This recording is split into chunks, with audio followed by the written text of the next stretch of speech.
They were just two teenage girls, excited for a simple trip, innocent, hopeful, and unaware of the storm about to strike. Minutes after stepping onto the plane, everything turned upside down, pulled from their seats, humiliated in front of strangers, and told they didn't belong. Yet no one could explain why. Was it a mistake or something far more sinister? What happened next wouldn't just scar them, it would shake an entire airline to its core. This is the story the company never wanted you to hear.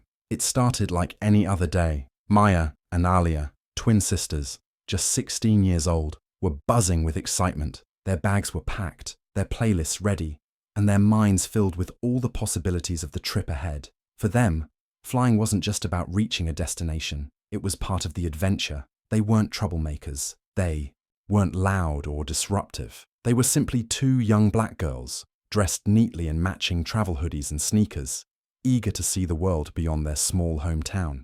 Their father, a respected businessman, had worked hard to give them opportunities he never had, and this trip was a small reminder of how far his family had come. But beneath the joy and laughter, there lingered something they didn't see, something waiting in the shadows of an ordinary airport terminal.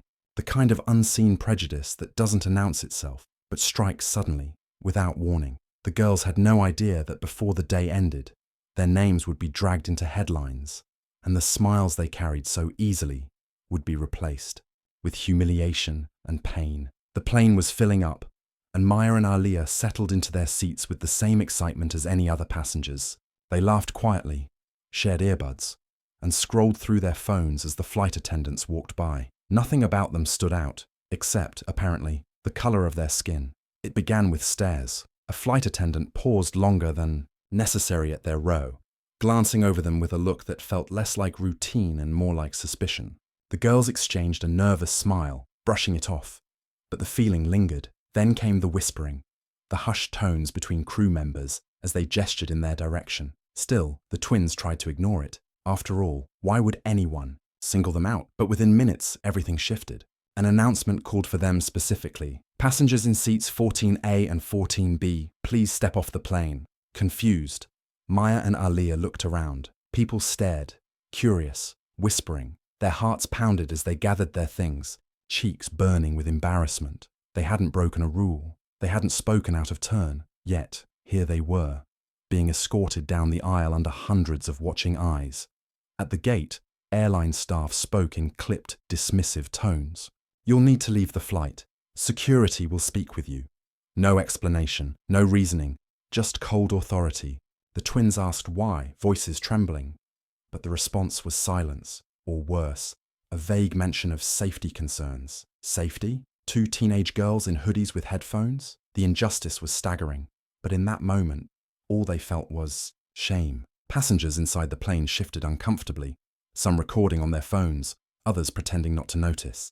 The humiliation cut deep. Maya tried to hold back tears, while Alia gripped her sister's hand, both struggling to understand how a dream trip had turned into a nightmare. Minutes turned into hours as they sat in the terminal, their boarding passes confiscated, their pleas for answers ignored. The airline's stance was firm.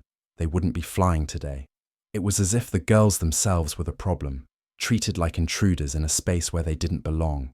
And just when it seemed unbearable, things escalated further. A security officer walked over, stern and unyielding, demanding they leave the gate area entirely. The message was clear. They weren't just unwanted on the flight. They weren't welcome here at all. Humiliated, powerless, and alone, the twins realized they were caught in something far bigger than a cancelled trip. This wasn't about a seat, or a flight, or even a misunderstanding. This was about being judged before they spoke a word, punished before they had a chance to exist as equals. What they didn't know, what no one around them knew, was that their father was only one phone call away. And the moment he learned what had been done to his daughters, the story would no longer belong to the airline. For Maya and Alia, the humiliation had already cut deep, but the worst was yet to come. As they sat in the terminal, clutching their backpacks like lifelines, the airline staff didn't just ignore them, they treated them like threats. Every glance from security was sharp, suspicious, as though two teenage girls could somehow endanger an entire plane. The crowd around them grew restless. Whispers turned into murmurs. Some passengers shook their heads in quiet disapproval, but no one intervened. Phones were lifted, moments recorded, but the girls still sat alone, isolated, powerless, branded as guilty without ever being told their crime. Then came the final blow. A manager arrived, flanked by security, and delivered the words with chilling authority. "You are banned from this flight, and any further disruption will have consequences." Consequences. For what? For existing? For daring to sit in seats they had paid for? Maya felt her throat tighten, rage and despair battling inside her. Aaliyah's hands shook as she tried to hold it together, but her tears betrayed her. This wasn't just about being removed.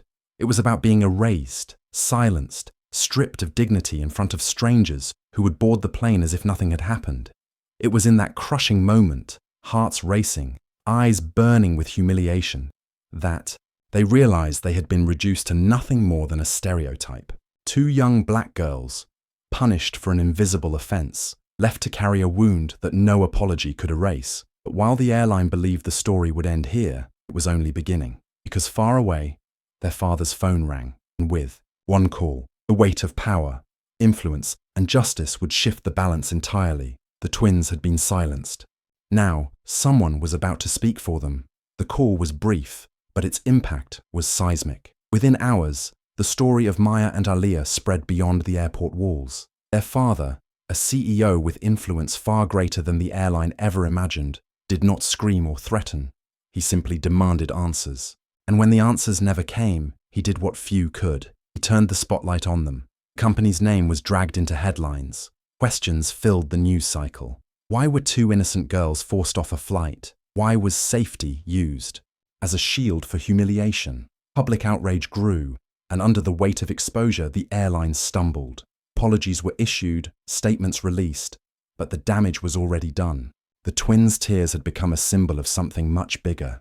Quiet, daily injustices that too often go unseen. For Maya and Aaliyah, the scars remained. No press release could erase the memory of walking down that aisle under 100 silent stares.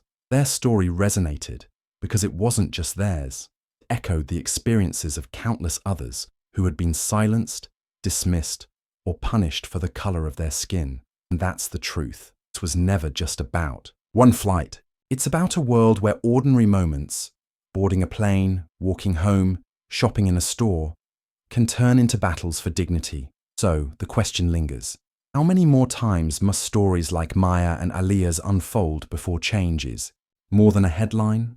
For justice is more than a reaction.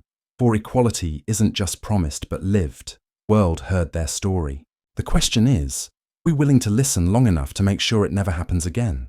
If you like this story, so please be part of the conversation. Like, comment, and share your thoughts, and subscribe to join a community that refuses to stay silent in the face of injustice.